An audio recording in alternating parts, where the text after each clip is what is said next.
आज बहुत देर हो गई थी। रिधि स्कूल से अभी तक वापस नहीं आई। ये सब सोचते सोचते माँ रिधि का इंतज़ार कर रही थी। बहुत लोगों से सुना था आजकल बच्चे बहुत किडनैप हो रहे हैं। बच्चों के थोड़े देर हो जाने पर माँओं के मन में यही सब बातें आने लगती हैं, जिससे उनका मन घबरा जाता है। काफ़ी देर हो जाने पर रिधि की मम्मी ने उसके स्कूल में फ़ोन किया तो पता चला बच्चे तो बहुत पहले ही जा चुके हैं। हो सकता है बस रास्ते में ख़राब हुई हो या फिर जाम में फंस गई हो। यह सुनकर माँ के मन को थोड़ी तसल्ली हुई। वह अपने किचन में चली गई ताकि कुछ खाने के लिए बना सकें। अक्सर रिधि को स्कूल से आने के बाद कुछ खाने के लिए चाहिए होता था।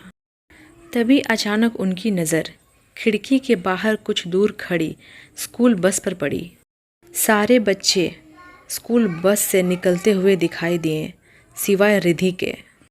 माँ का मन बहुत बेचैन हो उठा। वो भागे भागे बाहर पहुंची और बस वाले भैया से पूछने लगी। बच्चों से भी पूछा। सबको ऐसा लग रहा था कि रिधि भी साथ ही है, पर रिधि तो बस में थी ही नहीं। अब मन को तसल्ली देने वाली कोई बात ही नहीं थी। वो रिधि के स्कूल पहुंची। तब तक बहुत शाम हो चुकी थी। बाहर गार्ड भैया बैठे हुए थे। वो घबराते हुए सारी बातें गार्ड भैया से बताई। दोनों भागे भागे स्कूल के अंदर गए। तभी देखा एक लड़की नीचे गिरी पड़ी हुई थी।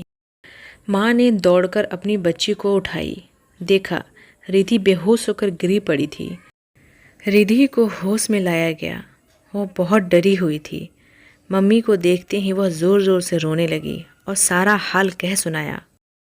सुनकर दोनों को बहुत आश्चर्य हुआ। रिधि वॉशरूम गई हुई थी और अचानक न जाने कैसे वह उसमें लॉक हो गई।